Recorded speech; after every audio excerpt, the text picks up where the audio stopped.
Ashama akkam jirtu kun Grade 10 Geography Part 3 dha.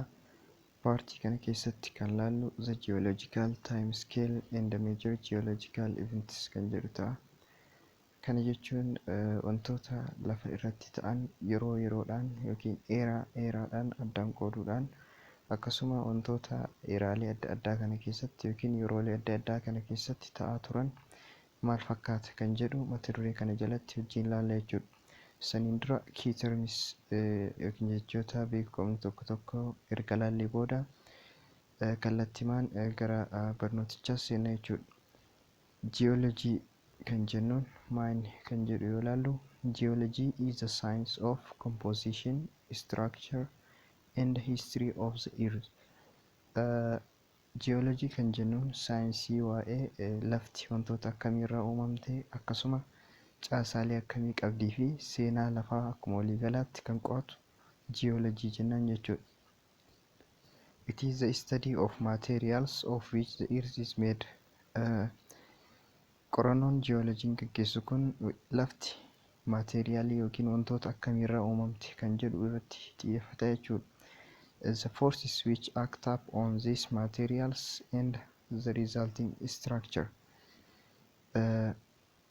Humni wantoota lafti irraa uumamte kana irratti humni wantoota lafti irraa uumamte kana akka caasaalee akka amma jirtu kana qabaatan taasise humna maaliiti kan jedhus kan qo'atu geology kana jechuudha. Geological time scale is a record of Earth's history. Geological time scale kan jennuun immoo riikardii yookiin galmee seenaa lafaa jechuun ni danda'ama jechuudha. Starting with the Earth's formation about 4.5 billion years before the present. Yeroo lafti tun uumamte jechuunis waggaa 4.5 biliyoon dura irraa eegalee jechuudha hanga ammaatti kan jiru riikardii yookiin galmeedhaan kaa'uun geological time scale jedhama jechuudha. Akkasuma geological time scale kana immoo waggaa baay'ee dheeraadha. Waggaa 4.5 biliyoona kana iddoo adda addaatti qoonna jechuudha. Inni kun isaan keessaa tokko dheeraadha. Era is one of the principal divisions in the geological time scale. Eraan qoqqoodamiinsa geological time scale keessatti jiran keessaa isa jalqabaati jechuudha. Akkasuma kan inni of keessatti qabatu waggoota biiliyoonotaa fi miiliyoonotaan lakkaa'amantu eeraa jedhama jechuudha. Eeraanis addaan qoqqoodama. Kan inni itti addaan qoqqoodamu immoo period jedhama. Period is subdivision of an era. Periodiin qoqqoodamiinsa eeraati jechuudha. In geological time scale it is considered as a system. Inni biraa immoo epoch yookiin epoch kan jedhamudha. Periodiin kun yeroo iddoo adda addaatti addaan qoonnu innis maal jedhama? Epoch jedhama jechuudha. It is subdivision of period. Period immoo waggaa period irra xiqqaa ta'etti addaan qoqqoonnu epoch yookiin epoch jedhama jechuudha. Kanaaf jalqaba irratti eeraa kan jennuun waggaa biiliyoonotaa fi miiliyoonotaan lakkaa'amudha jechuudha. Akkuma fakkeenyaaf waggaan 100 maal jedhama? Century yookiin jaarraa tokko akka jennuun jechuudha. Isaan kunneenis yeroo yookiin waggaalee jiran kan ittiin lakkoofnudha jechuudha salphumatti. Eeraa, periodii fi epoch kan jennuun kunniin jechuudha. Kanaaf there are different eras. Eeraalee adda addaatu jira jechuudha lafa kanarratti. The eras are subdivided into period. Akkuma amma jenne eeraaleen periodiitti addaan qoqqoodamu. Periodiin immoo epochitti yommuu addaan qoqqoodaman to indicate distinct geological events. Kan addaan qoqqoodnus maal gochuudhaafi taateewwan uumaman kanneen adda baasnee beekuudhaafi jechuudha. There are 4 eras. Eraalee 4tu jira jechuudha. Inni jalqabaa precambrian, Inni lammaffaa immoo the Paleozoic kan jedhamu yookiin hiikni isaas ancient life kan jedhamu jechuudha. Maaliif ancient life akka jedhames itti dhufnee ilaalla. Inni sadaffaan immoo the Mesozoic yookiin middle life kan jedhamudha.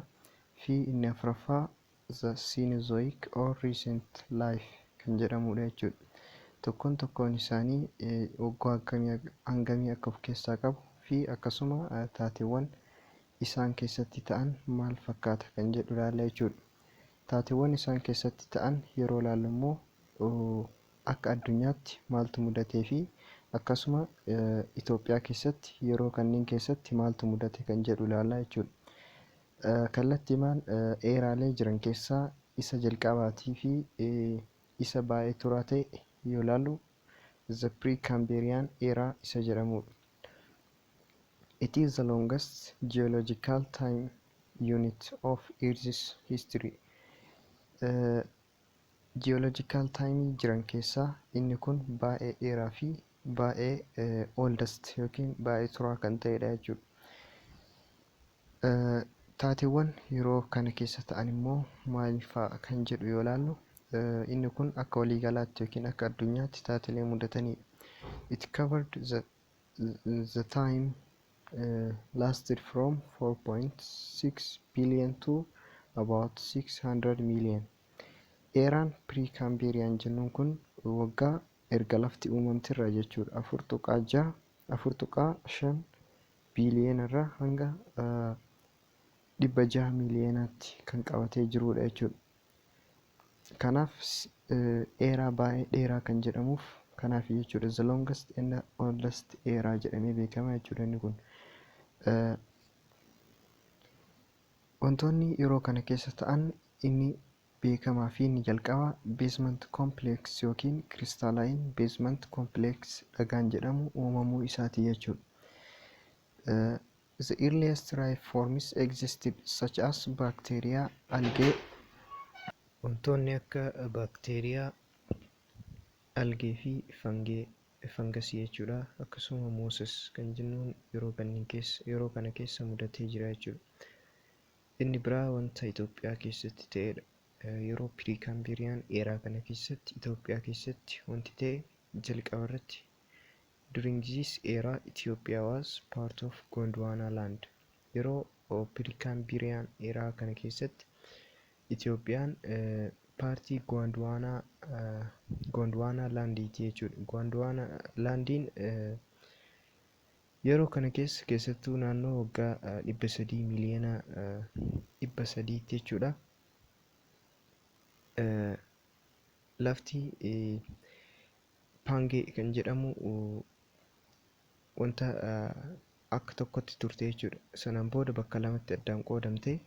San keessaa gara kibbaatti kan argamu haala kanaan yoo lafti jiraatte bakka lamatti addaan qoodamuudhaan gara kibbaatti kan jiru Gondwana jedhama jechuudha.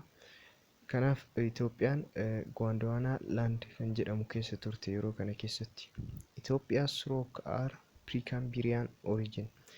Dhagaaleen Itoophiyaa keessatti uumaman originiin yookiin hundeen isaa precambrian rock kan jedhamu ture jechuudha. Precambrian rock kan jennuun isuma ammaasitti basement complex yookiin crystalline basement complex isa jenneen kana jechuudha.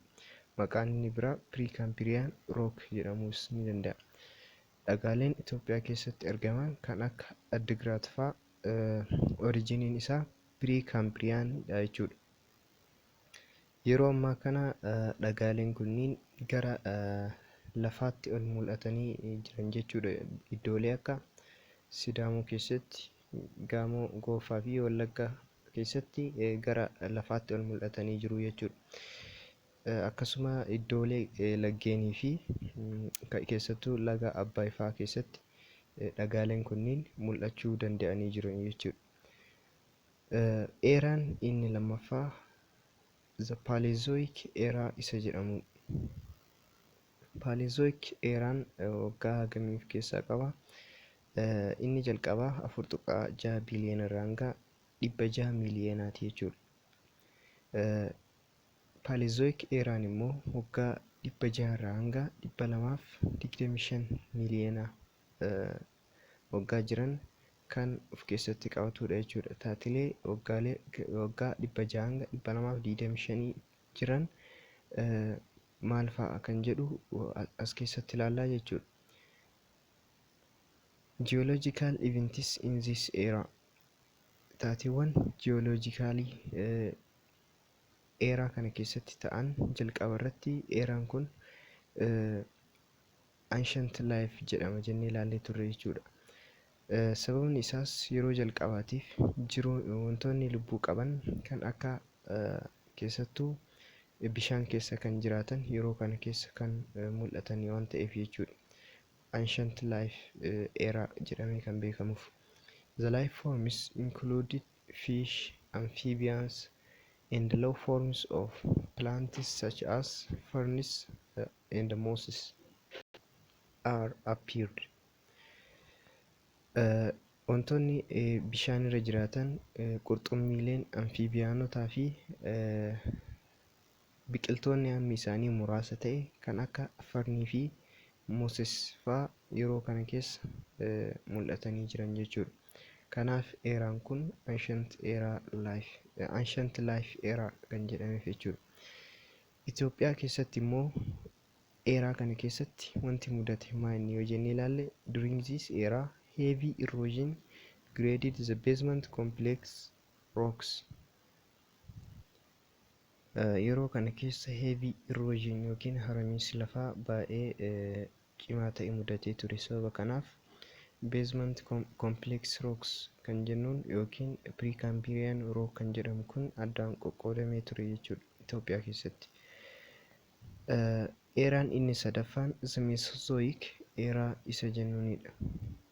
Eraan kun waggaa 225 miliyoona irraa hanga 70 miliyoonaatti kan qabatudha. Baay'ee gara hanga amma jirruutti as lakkaa'aa jirra waan ta'eef gadi xiqqaataa deema jechuudha. Eraan itti aanus akkasumatti xiqqaataa deema. Kanaaf era Mesozoic era jennuun kana keessatti wantoota akkamitti mudate jennee yoo ilaalle, jalqaba irratti mountain building process took place. Gaaronni adda addaa ijaaramuu jalqaban jechuudha yeroo kana keessatti. Sababa adda addaatiif foldingiidhaan ta'uu danda'a, akkasuma sababa volkaanootiin ta'uu danda'a. Gaaronni adda addaa uumamuu danda'anii jiran jechuudha. Gaarri yeroo baay'ee sababa dacha'insaatiif yookiin volkaanoo adda addaatiif uumamuu ni danda'a jechuudha. Sedimentary rocks were formed. Dhakaaleen sedimentary jedhaman yeroo kana keessa uumamanii jiru. Very huge reptiles kan akka dinosaurs were appeared. Reptiloonni baay'ee gurguddoo ta'an kan yeroo ammaa hin argamne dinosaurs kan jedhaman fa'aa yeroo kana keessa kan mul'atanidha. Formation of invasion of sea water from Indian Ocean. Galaanni yookiin garbi Indiyaa gara lafaatti jiguu isaa akkasuma yeroo wanni kun uumamutti sea large amounts of sediment were deposited on the Ethiopian land surface. Sababa galaanni kun invade godheef maaltu uumame? Dhakaaleen akka Addigrat sandstone, Intalo limestone fi upper sandstone jedhaman yeroo kana keessa uumamanii jiran jechuudha. Inni biraa Mesozoic era kan jennuun pireedilee sadii gurguddootti addaan qoodama jechuudha. Jurassic fi akkasuma Cretaceous period kan jedhamudha jechuudha. Jurassic kan jennu kana keessatti Addigrat sandstone yeroo itti uumamedha. Pireedii Jurassic keessatti immoo kan uumame Intalo limestone jechuudha.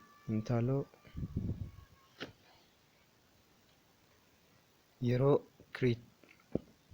Cretaceous jedhamu kana keessatti yookiin Cretaceous period keessatti immoo upper sandstone kan jedhamu yeroo kana keessa kan uumamedha. Akkuma jalqaba irratti jenne eeraaleen gara piriidiitti addaan qoodamanii, kanaaf eeraan inni sadaffaan Mesozoic era jedhamu kun piriidii sadiitti addaan qoodama. Jurassic, Jurassic fi Cretaceous jedhamuudhaan bakka sadiitti addaan qoodamu jechuudha. Kanaaf isaan kunniin wantoota adda addaa kan isaan keessatti uumame yookiin isaan keessatti mudateetu jira jechuudha. Kanaaf eeraan afuraffaa fi inni xumuraa Cenozoic era isa jedhamudha jechuudha. Eeraan kun waggaa miliyoona 70 irraa hanga yeroo dhiyootti wantoota lafa irratti mudatan kan keessatti ilaaluudha.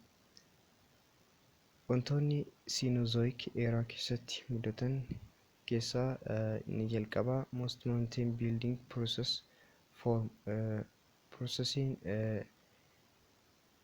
yookiin adeemsi gaarreen ittiin ijaaraman uumamuu isaati jechuudha. There was faulting and subsidence of land surface. Faulting yookiin addaan baqaquu lafaatu yeroo kana keessa mudataa ture jechuudha.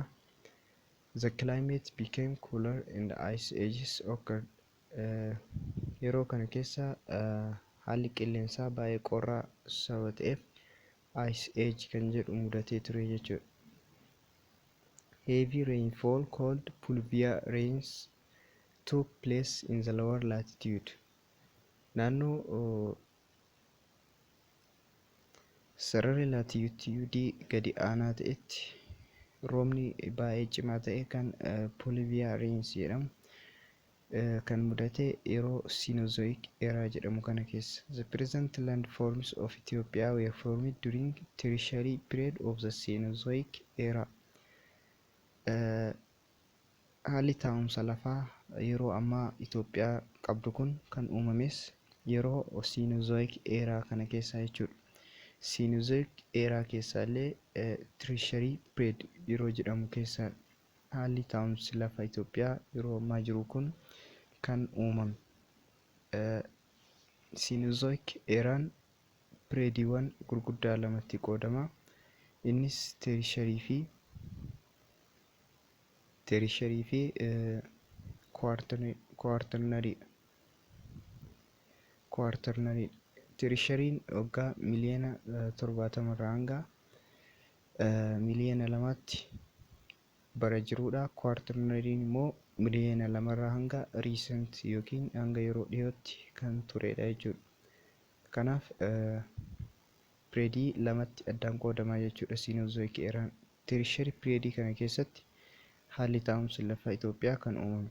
During this era there was continued uplifting accompanied by an outflow of lava. Sababa lava yookiin dho'insa volkaanootiin jechuudha.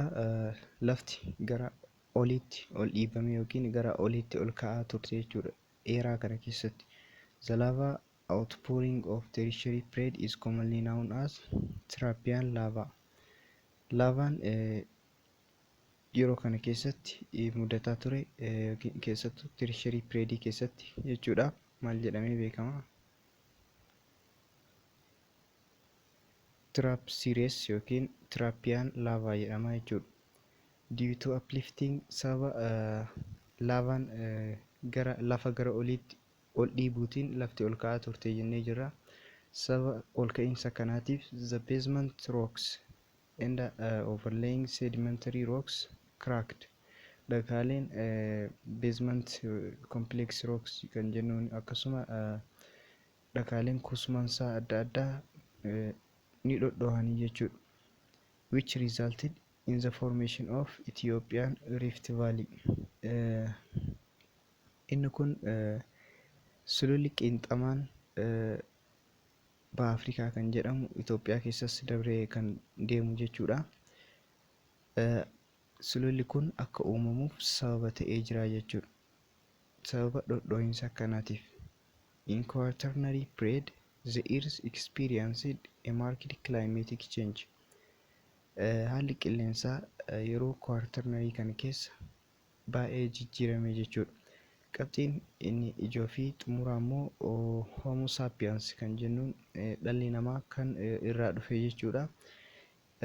Eeraa kana keessa kan mudate keessattuu quaternary period keessatti jechuudha. Waggaa miliyoona 2 hanga recentiitti kan jiru quaternary period keessatti dhalli namaa